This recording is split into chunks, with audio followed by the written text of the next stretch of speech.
বন্ধুরা, আমি চলে এসেছি আজকে তোমাদের সাথে আবার আড্ডা মারতে। অন্যদিন সকালবেলা আড্ডা মারতে আসি, আজকে এসেছি রাত্রিবেলা। কারণ আজকে আমি রাত্রিবেলা একটু রান্না করছি, রোজই করি কিন্তু aজকে একটু অন্যরকম রান্না করছি। সেই জন্য ভাবলাম তোমাদের সাথে তো আমাকে এটা শেয়ার করতেই হবে। চলো চলে যাই আমরা জোগাড় করতে। আমার রেসিপি আমি আজকে যেটা বানাবো সেটার জন্য আমার কি লাগবে, আমি কি বানাবো চলো দেখাই। এই যে এটা হচ্ছে পোর্ক। এইবার তোমাদের সাথে এটাই শেয়ার করব যে এই পোর্কটা আমি কোথায় পেলাম। কারণ জয়পুরে পোর্ক পাওয়া যায়। অলরেডি একটু লেটেই রান্নাঘরে ঢুকেছি, গল্প করতে করতে চটপট কাজটাও করে নেবো। পোর্কটা তো আমি দেখিয়েই দিয়েছি। এবার পোর্কটা বানাতে আমার কি লাগবে আগে বলে দিই আমি কি বানাচ্ছি। আমি একটা সিম্পল পোর্ক কারি বানাবো। কারিটা বানাতে আমার যেটা লাগবে সেটা হচ্ছে ফার্স্ট পেঁয়াজ। আমার এখানে 1 কিলো মতো পোর্ক আছে, তো আমি একটা বড় সাইজের পেঁয়াজ নিলাম আমার সুবিধার জন্য, আর এই একটা ছোট মিডিয়াম সাইজ আর একটা ছোট সাইজ, এটাতে আমার হয়ে যাবে। আদা। এবার লাগবে রসুন। এটা আমার মানে পিল করা কেনা রসুনটা, আমার সুবিধের জন্য কিনেছি। কারণ এই যে রাত্রির বেলা হঠাৎ করে মনে হলো একটু রান্না করব, তখন না ওই পুরো রসুন টসুন ছাড়িয়ে করতে অনেক দেরি হয়ে যায় গো, তাই এটা আমার সুবিধের জন্য একটু কিনে। এবার আমি এগুলোকে খুব কি করব, পেঁয়াজটাকে কুচাবো, প্লাস কিছুটা পেঁয়াজ কুচাবো, কিছুটা করব পেস্ট।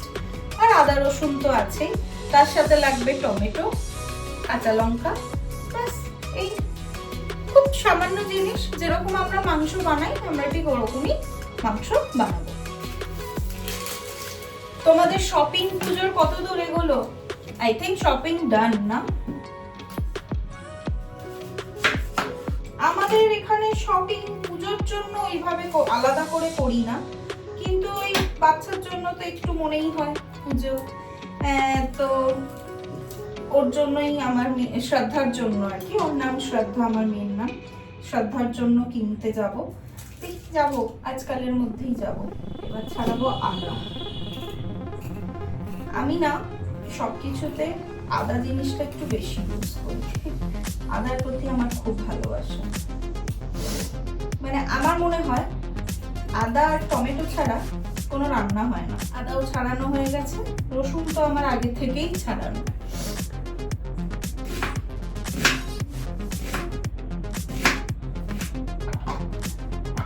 বড় পেঁয়াজটা দিয়ে দিলাম চপারে। এই যে পোর্কটা, এই পোর্কটা কিন্তু অনেক দূর থেকে এসেছে। এই পোর্কটা এসেছে কলকাতা থেকে। এবার নিশ্চয়ই তোমরা ভাবছো পোর্কটা কলকাতা থেকে কি করে এলো। কলকাতা থেকে এলো এইভাবেই। কালকে আমার শ্বশুর মশাই এসেছে রাত্রি 12টার সময়। বাবা এসছে আমাদের বাড়ি, এসেই আগে বলেছে এটাকে আগে ফ্রিজে ঢোকা। তো যেরকম বলেছে আমি সেরকমই করেছি, ঝটপট ফ্রিজে ঢুকি। চটজলদি করেই বানাবো, কিন্তু যেটুকু যেরকম ভাবে বানাবো তোমাদেরকে আমি দেখাবো। এবার দিয়ে দিচ্ছি রসুন, পেঁয়াজ আদা রসুন দিয়ে দিলাম। পেঁয়াজ আদা রসুন দিয়ে দিয়েছি। এবার আমি এটাকে করে দেব পেস্ট। আর পেঁয়াজ বাকি যেটা দেব কুচিয়ে। হয়ে গেছে, ব্যাস আমার পেঁয়াজ রেডি। কড়াটা দিলাম বসিয়ে। আমি কড়াই রান্না করব, তার কারণ হচ্ছে আমার যে মাংসটা আছে সেটা কিন্তু হাফ সেদ্ধ করা। গ্যাস জ্বালিয়ে নিলাম, সরষের তেল,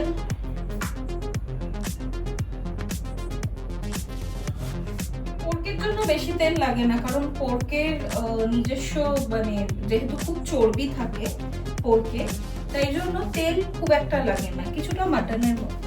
এখন দেব তেজপাতা। তেলটা বেশ গরমই হয়ে গেছে, দিয়ে দেব পেঁয়াজ কুচানো।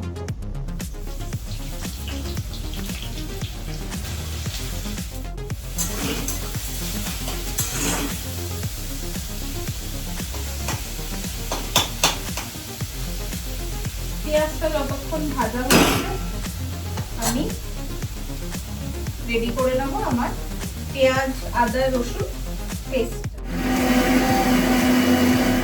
হয়ে গেল রেডি।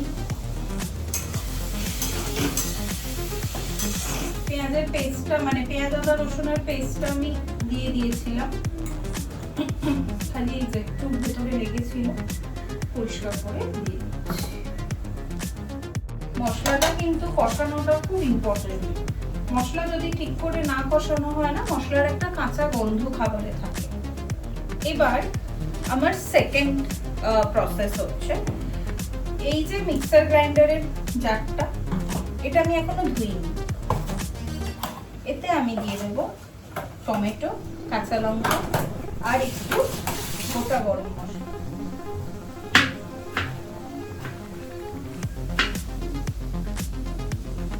টমেটোটা একটু আমি মিক্সার গ্রাইন্ডারের জারে দিয়ে দিলাম, আর দিয়ে দেবো কাঁচা লঙ্কা, 6টা মতো কাঁচা লঙ্কা দিয়ে দিলাম। গোটা গরম মশলাতে দেব,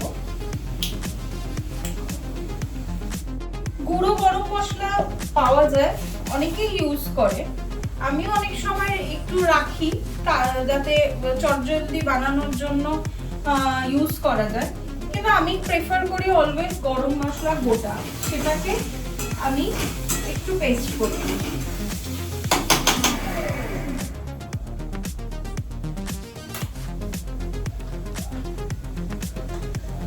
পেস্ট ডান। এবার আমি দিয়ে দেব এই পেস্টটা। আমার মোটামুটি যেটা পেঁয়াজটা আর পেঁয়াজ আদা রসুনের পেস্টটা আমি যেটা দিয়েছিলাম সেটা মোটামুটি একটু কষানো হয়। একটু কাঁচা লঙ্কা আর গরম মশলা।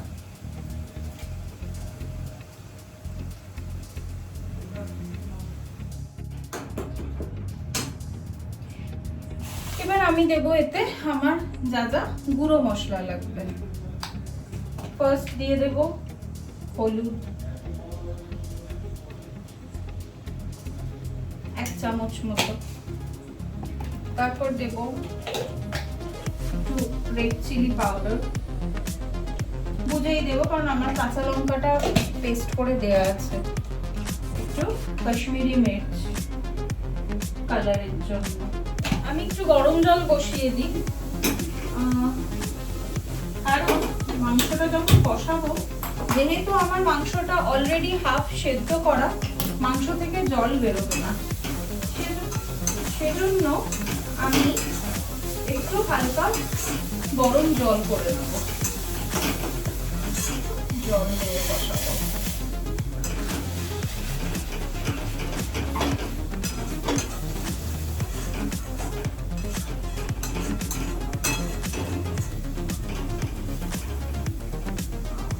মশলা থেকে তেলটা এখন ছাড়তে শুরু করে দিয়েছে, তো এবার আমি দিয়ে দেবো এতে মাংসটা।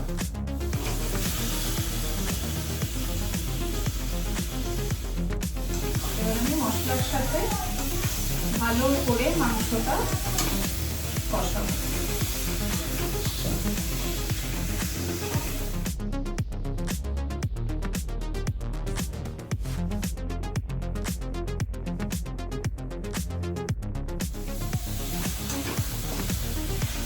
এই যে বললাম যে মাংসটা যেহেতু সেদ্ধ করা, তাই আমার এটা থেকে জল বেরোবে না।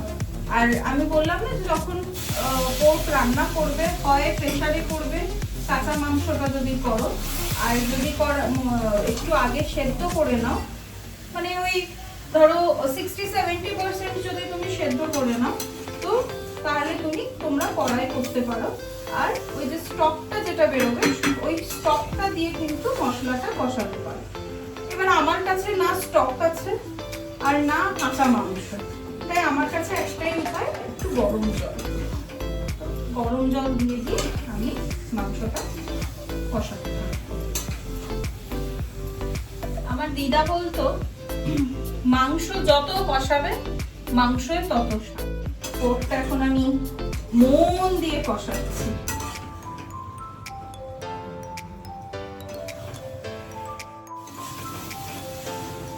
পোরকটা আমার ভালোভাবে কষানো হয়ে গেছে। এবার আমি এতে দেব জল।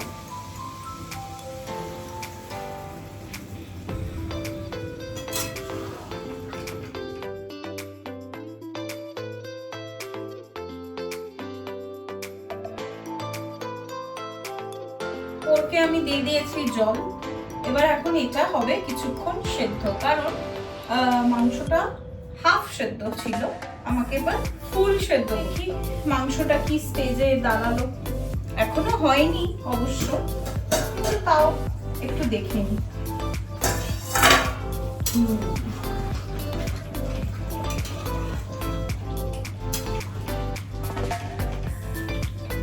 ফ্লেমটা আমি একটু এবার কমিয়ে দিলাম, আমার মিডিয়াম ফ্লেম ছিল, এবার আমি একটু কমিয়ে দিলাম। এখনো একটু হবে মাংসটা, তো আবার ঢাকা দিয়ে দিলাম যথারীতি।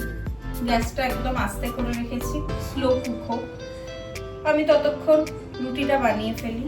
রুটি বানিয়ে ঝটপট চলে আসছি তোমাদের কাছে। আমি ততক্ষণে আই হোপ মাংসটা রেডি। সো আমার রুটি ডান, রুটি করে নিয়েছি। তার সাথে আমি কুচিয়ে নিয়েছি একটু এই যে ধনে পাতা, করে ফেলি চিচিং ফাক। ইয়েস,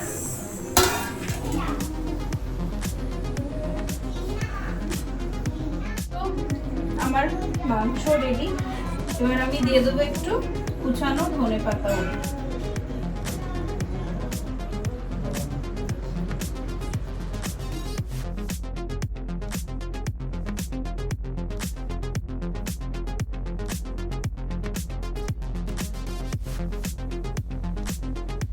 পোর্ক কারি আমার রেডি। আজকে আমি সার্ভ করব রুটির সাথে। তোমরা ডেফিনেটলি এই রেসিপিটা ট্রাই করো, বাট আমি সাজেস্ট করব তোমরা ভাতের সাথে কেউ, এটা আরো বেশি ভালো লাগে ভাতের সাথে।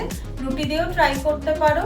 রেসিপিটা ট্রাই করে তোমাদের কেমন লাগলো সেটা কিন্তু কমেন্টে জানাতে ভুলবে না, আর আমার এই চ্যানেলটা সাবস্ক্রাইব করতে একদম ভুলবে না। আর খুব তাড়াতাড়ি আমি আমার নেক্সট রেসিপি নিয়ে আসছি তোমাদের সাথে আড্ডা মারতে। Till then tata, bye, good night, love you all.